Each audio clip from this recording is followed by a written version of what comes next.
Et surtout, ce qui me motive, je ne supporte pas qu'au XXIe siècle, qu'on continue à agir en pleine ville de Brazzaville. C'est des images qu'on avait vues, c'est des images insupportables. Voilà ma présence ici. Alors, c'est des images insupportables. Est-ce que ça vous renvoie à votre pays, la RDC? Tout à fait. On voit que l'Afrique centrale a un problème. C'est-à-dire qu'on voit que l'Afrique centrale, c'est le berceau des dictateurs. Et nous luttons tout simplement pour pouvoir mettre en place un mouvement. Et c'est ce que nous, on a déjà mis en RDC. C'est que vous entendez parler, le mouvement des combattants. Et moi, je suis le président de l'Union des Congolais de la diaspora. Donc c'est ce mouvement qui fait que les Congolais puissent se rassembler, pour se mettre ensemble, pour fusionner cette force. Voilà pourquoi je pense que vous avez suivi mon intervention tout à l'heure, pour pouvoir proposer à nos frères de Brazzaville, pourquoi pas aussi dans le cadre des panafricanismes, pourquoi pas mettre cette force ensemble. Vous parlez de force, tout à l'heure vous êtes intervenu donc parlant de cette force qu'est les combattants ici à Paris. Concrètement, qu'est-ce que vous pouvez suggérer à ce nouveau comité international par rapport à cette question du panafricanisme? Ce que nous proposons, c'est que les leaders doivent aussi réfléchir que nous ne pouvons pas toujours nous battre avec des armes et que nous pouvons utiliser tout simplement des armes démocratiques qui est les droits. Donc nous devons utiliser ces droits pour pouvoir supprimer ou mettre en échec toute cette dictature. Parce que nous, en RDC, en République démocratique du Congo, pas plus longtemps, nous avons vu les régimes de M. Kabila être en train de massacrer, de tuer les gens. Et à mon grand regret, Sassou me déçoit parce que Sassou, c'est un homme que j'ai connu depuis que j'étais jeune, et Mobutu était avec Sassou, mais aujourd'hui Sassou a trahi le peuple congolais de la diaspora. Voilà pourquoi je me mets avec l'opposition de Congo-Brazzaville.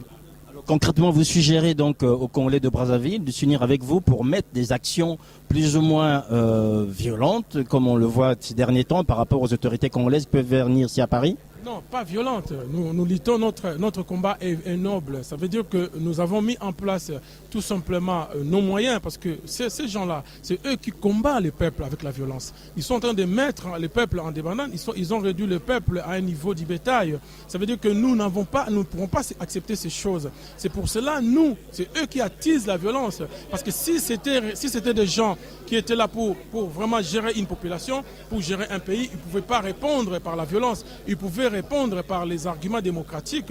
Voilà, c'est par rapport à ces arguments démocratiques que nous, les combattants, moi, le président de l'Union des Congolais de la diaspora, que j'essaye maintenant de tendre ma main, de proposer à nos frères de Brazzaville pour que nous puissions mettre en place cette force ensemble pour pouvoir bouter dehors tous les dictateurs de l'Afrique centrale. Et aussi essayer de ne pas oublier que nous sommes les peuples bantous. Et que nous, pour Brazzaville, il n'y a que les fleuves qui nous séparent. Donc nous devons travailler ensemble parce que nous sommes un peuple frère, je pense. Alors avec tout ce qui s'est passé à Brazzaville avec le colonel Mathiru, en tout cas c'est regrettable. Donc on peut avoir aussi une position. Je pense que nous sommes les non-violents et nous voulons que la justice soit faite pour la situation de ce colonel et que les organisations des Nations Unies, tous ces organismes qui défendent les droits des humains puissent aussi s'occuper de ce colonel qui est mis en prison et ce qui est pire, il a été dégradé. Voilà. Merci. Un dernier mot?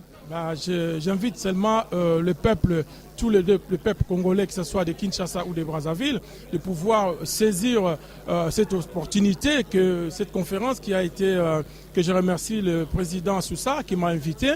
Et je pense que nous devons fusionner nos forces. C'est ça notre mission. Et c'est ça notre souhait, de pouvoir fusionner toutes ces forces pour pouvoir mettre en place.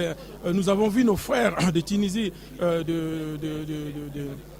de l'Afrique du Nord qui ont dit mettre en place un mouvement de la révolution parce que nous sommes des artisans de paix, mais nous voulons tout simplement utiliser les arguments démocratiques pour pouvoir libérer notre population, que ce soit à Brazzaville et à Kinshasa, parce que le Congo, Kinshasa, RDC est sous occupation, je pense que vous n'en doutez pas, parce que celui qui est au pouvoir, celui qui a mis en place ces régimes sous l'égide de la communauté internationale qui continue à soutenir l'insoutenable, c'est pour cela que nous réclamons qu'on tourne aussi la vie vers nous pour pouvoir considérer notre lutte.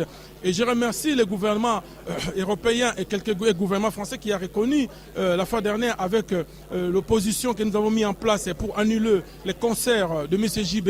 Et le préfet est parti plus loin à pouvoir supprimer et annuler, c'est-à-dire supprimer, interdire. Donc ces gens-là ne viendront plus endormir la population, ils ne viendront plus distraire la population au moment où le peuple congolais, que ce soit des Brazzaville, de Kinshasa, s'élève pour pouvoir libérer leur pays, pour arrêter tout ce qui est l'esclavagisme que nous subissons depuis des décennies.